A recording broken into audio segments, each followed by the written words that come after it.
Welcome to Nayan ultimate. हम लोग मध्यकालीन बिहार का इतिहास पढ़ रहे हैं बिहार स्पेशल के अंतर्गत, और ये आप लोगों के तमाम सारी परीक्षाएं बीपीएससी, बिहार सीडीपीओ इत्यादि के लिए बेहद ही महत्वपूर्ण है। और जो भी लोग मध्यकालीन बिहार का पहला वाला क्लास नहीं देखा है, ज़रूर जाके आप लोग देखें। डिस्क्रिप्शन में मैं लिंक दे दिया हूँ। तो देखो, अब सबसे पहले मैं बात करने वाला हूँ मध्यकालीन बिहार के इतिहास में। आज हम लोग पढ़ने वाले हैं गुलाम वंश, खिलजी वंश, तुगलक वंश, तमाम सारी चीज़ें पे बात करने वाले हैं आज। तो देखो, मध्यकालीन बिहार का जो इतिहास था, मान लो ये बिहार का मैप एक हमने रफली बना लिया, ये रफली बिहार का मैप हो गया, ठीक है। उस समय 12वीं और 13वीं शताब्दी की यदि हम बात करते हैं तो तुर्क आक्रमण के समय एक संगठित राजनीति इकाई का अभाव था बिहार में। गंगा नदी जो थी वो बिहार की भौगोलिक सीमा के साथ साथ राजनीतिक विभाजन का भी काम करती थी। देखो, ये बिहार का मैप है, ये मान लो गंगा नदी हो गया, तो ये हो गया उत्तर बिहार और ये दक्षिण बिहार। अब ये गंगा नदी भौगोलिक विभाजक तो थी, साथ साथ राजनीतिक विभाजक का भी उस समय काम कर रही थी, क्योंकि उत्तर बिहार के क्षेत्र में कर्नाट वंश का शासन लगभग क्षेत्रों में था। और रही बात दक्षिण और मध्य बिहार की, तो छोटे छोटे शासक यहाँ पे हुआ करते थे।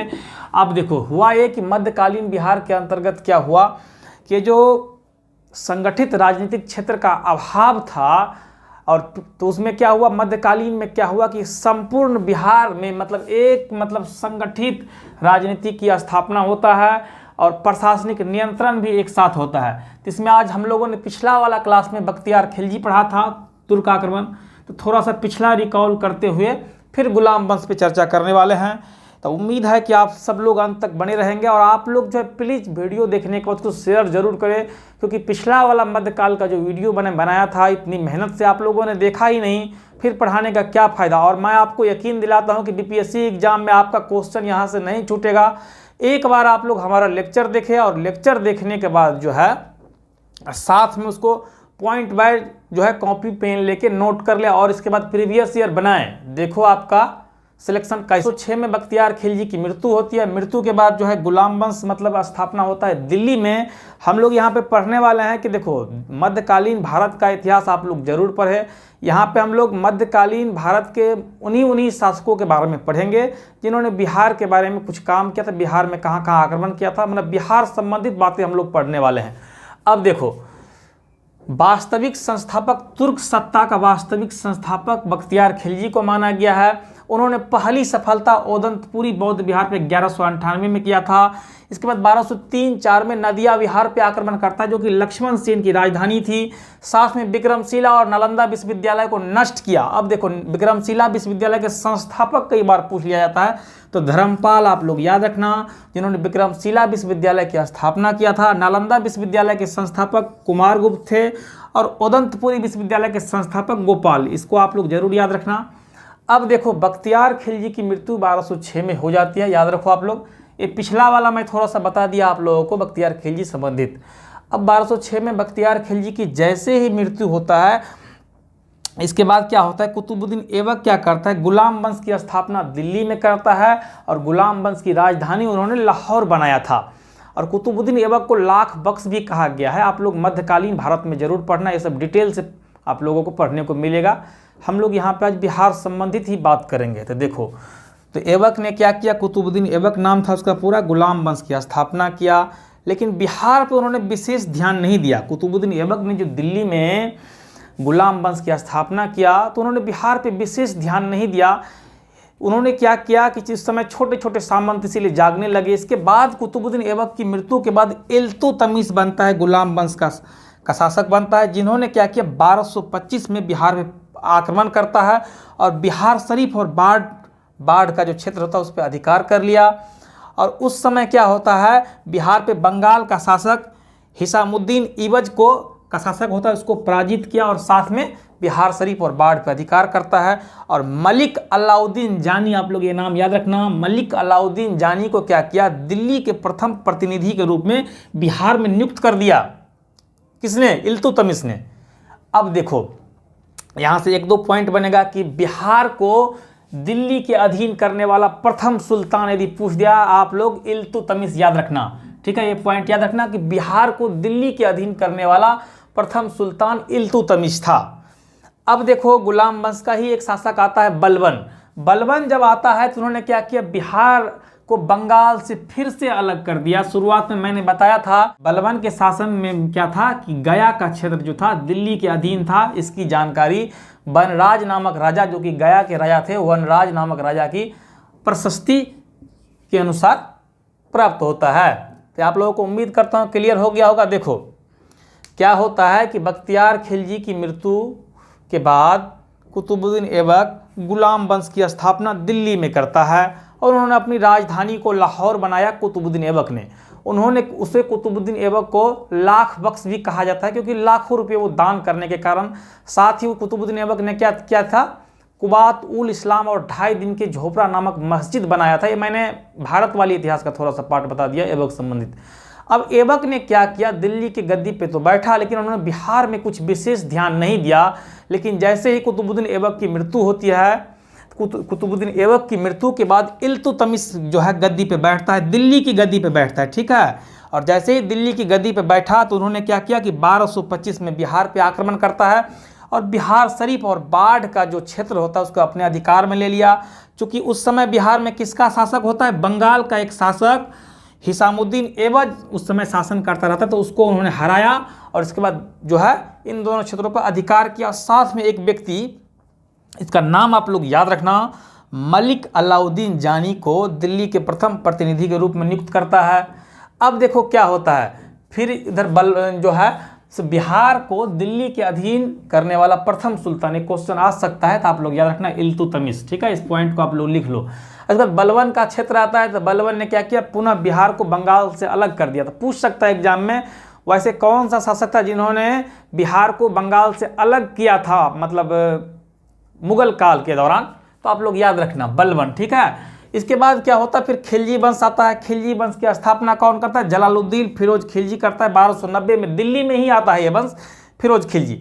फिर क्या होता है, उन्होंने क्या किया, एक व्यक्ति शेख मोहम्मद इस्माइल, नाम याद रखना, शेख मोहम्मद इस्माइल को भेजता है दरभंगा आक्रमण करने के लिए। उस समय दरभंगा का राजा सक्र सिंह होता है, याद रखना।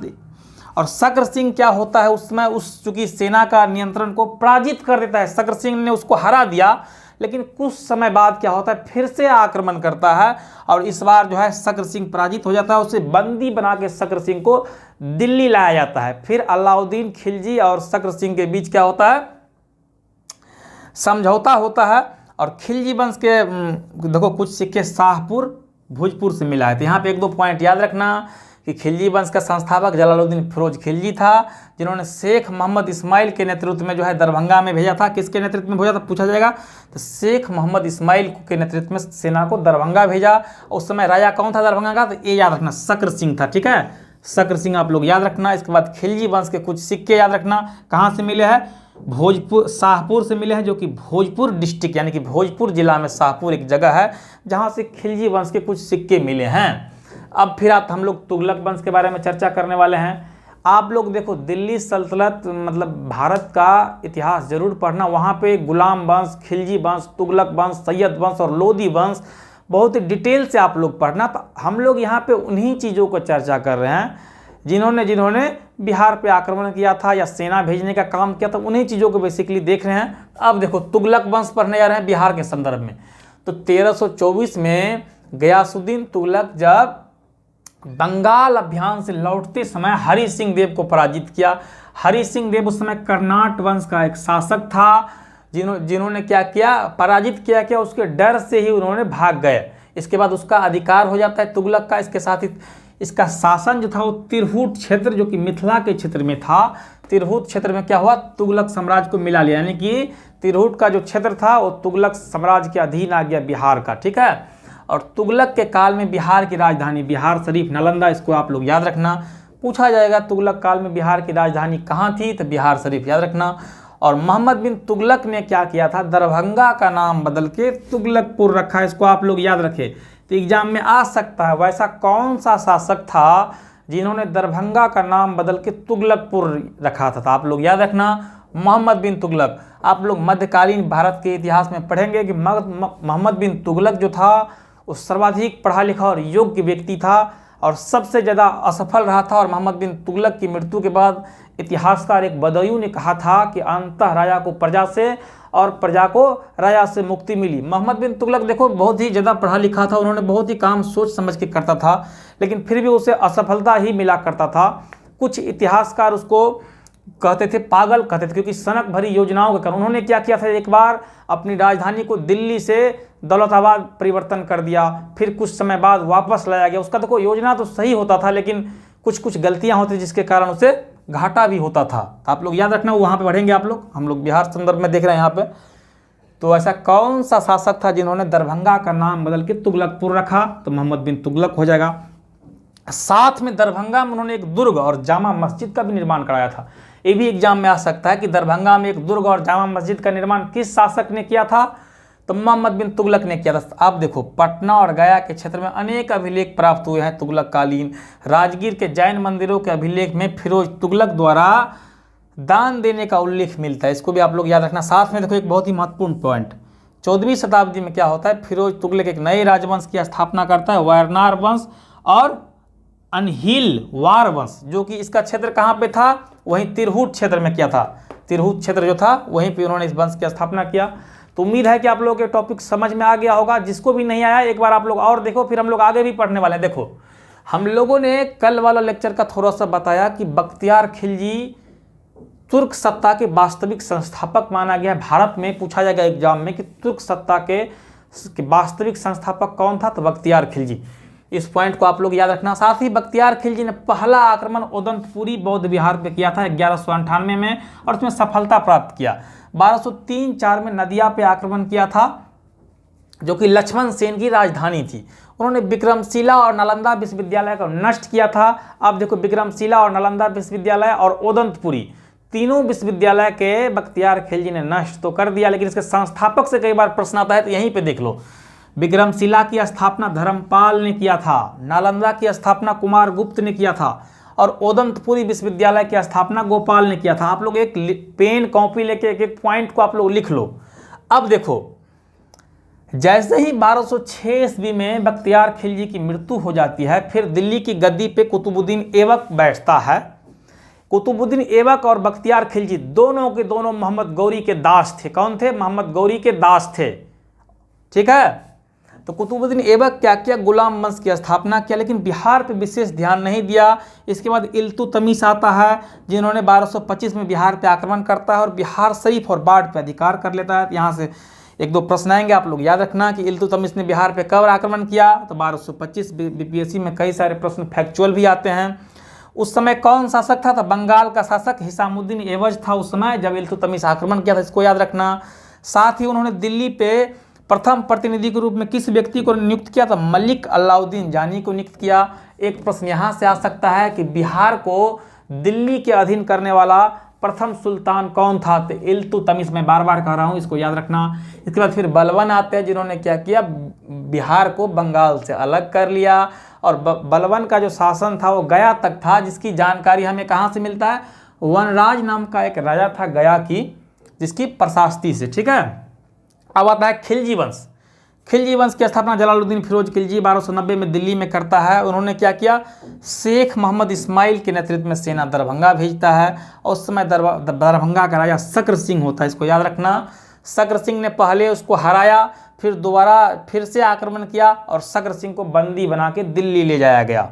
अब देखो खिलजी वंश के कुछ सिक्के हमें कहाँ से मिले, एग्जाम में आ सकता है कि निम्न में कहाँ पे खिलजी वंश के कुछ सिक्के का प्रमाण मिला है, तो याद रखना शाहपुर भोजपुर में खिलजी वंश के कुछ सिक्के मिला है। एक एक पॉइंट आप लोगों को मैं बार बार बता रहा हूँ, ताकि इस बार आप सब लोगों का सिलेक्शन हो सके। आप लोग इतना भी पढ़ लोगे तो काफ़ी है।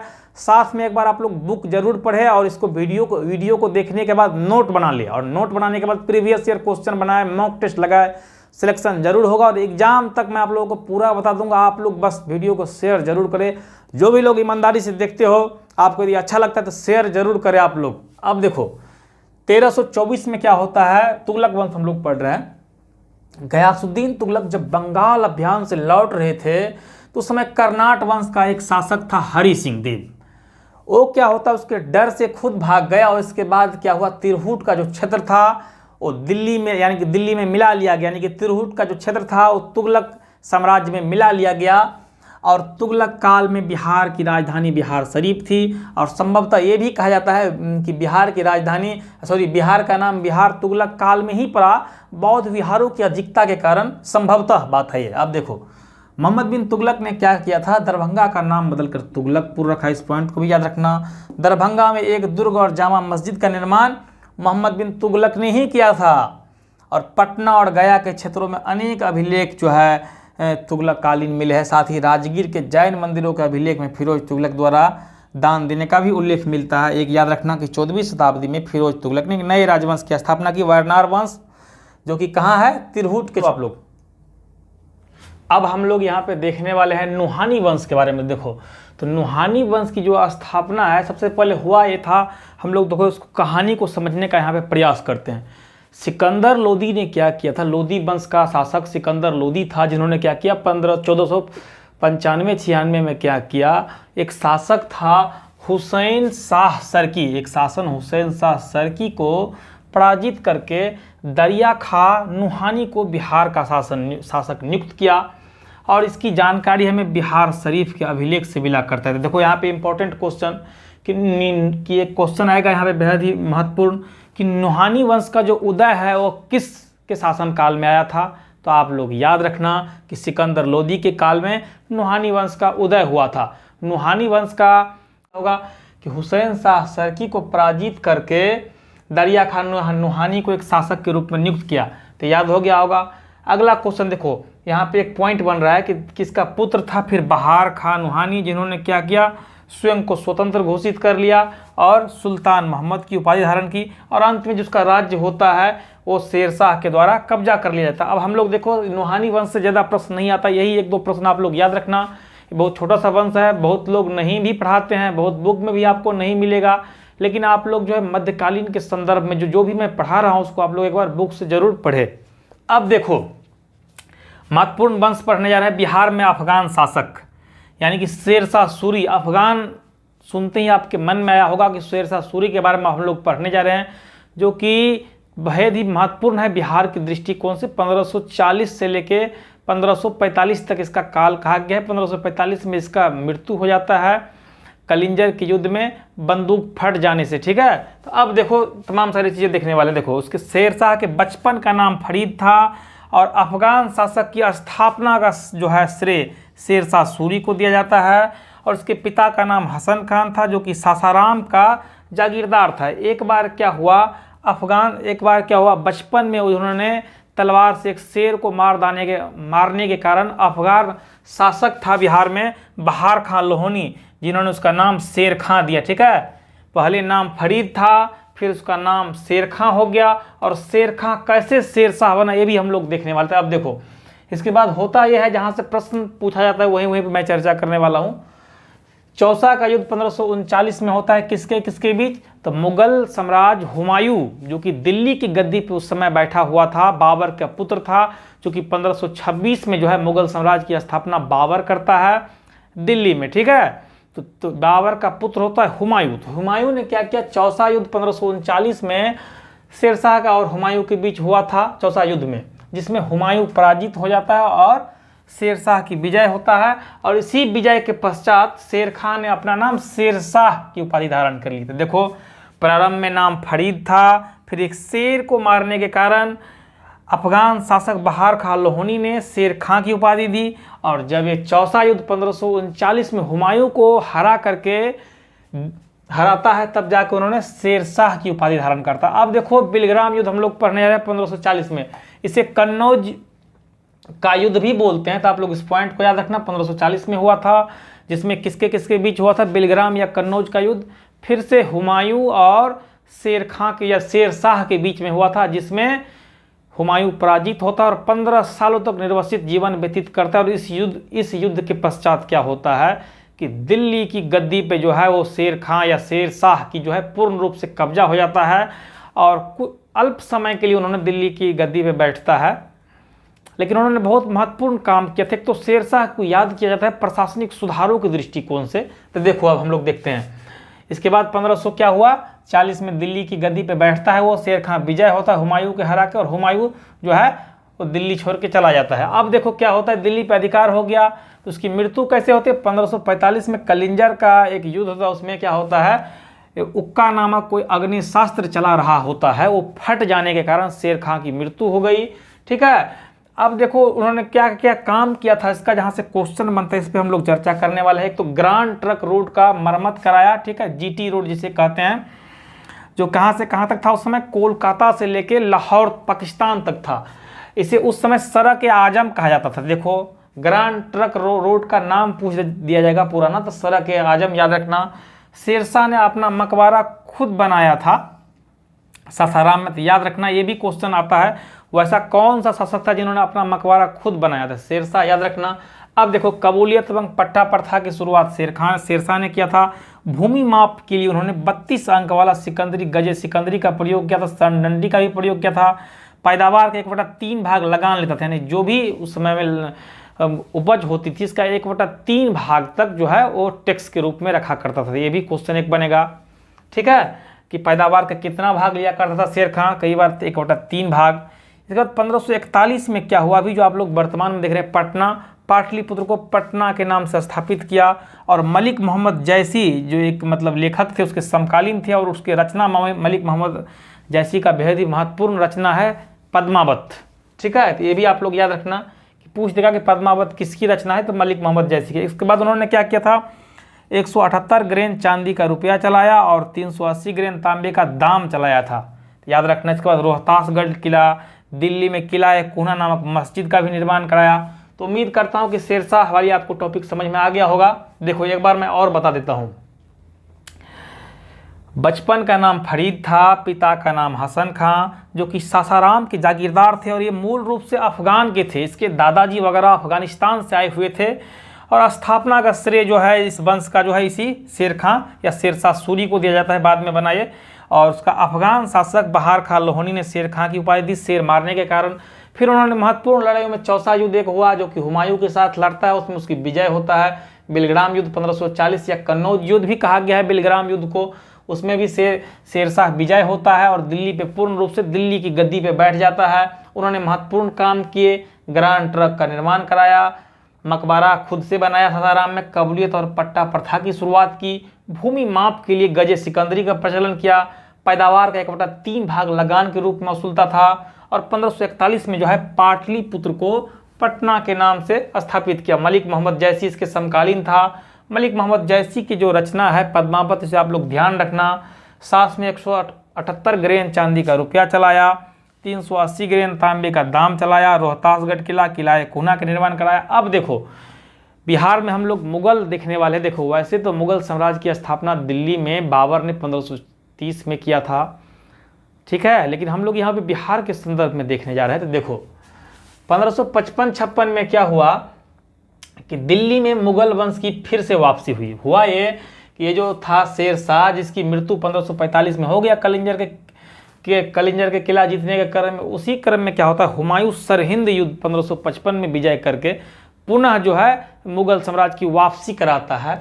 तो फिर भी बिहार का क्षेत्र में अफगानों के नियंत्रण में ही था, क्योंकि उस समय हुमायूं नया वापसी किया था और बिहार का क्षेत्र जो था अभी भी अफगानों के नियंत्रण में था।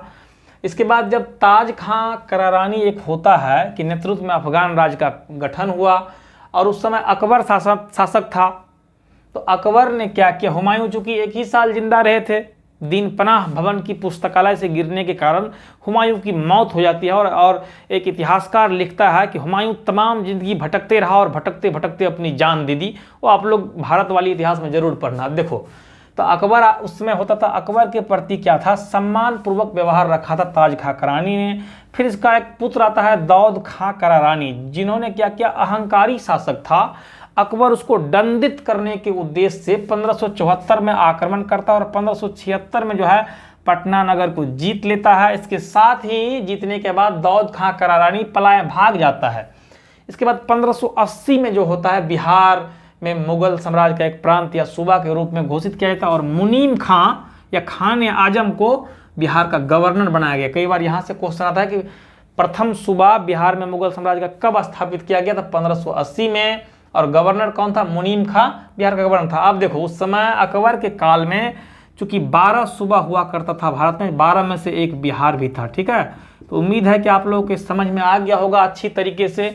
आप लोग स्क्रीनशॉट ले ले। आप देखो, ये आज सेकेंड पार्ट हम लोगों ने मध्यकालीन भारत का कंप्लीट किया और जल्द थर्ड पार्ट लाऊंगा। आप लोग बस वीडियो को देखो। और ये आपका बीपीएससी और बिहार सीडीपीओ में इस बार रिजल्ट नहीं रुकेगा।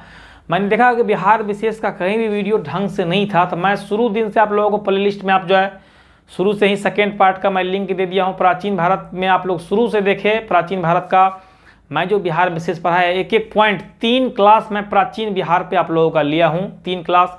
इसके बाद 1 क्लास लिया हूँ बिहार का भूगोल का और 1 मध्यकालीन का हुआ है। तो आप लोगों का मध्यकाल 3 देखो, 3 पढ़ाया किसका, 3 क्लास लिया प्राचीन बिहार का। प्राचीन बिहार का 3 क्लास हुआ। मध्यकालीन का 2 हुआ है, अभी 2 क्लास हुआ है मध्यकालीन का।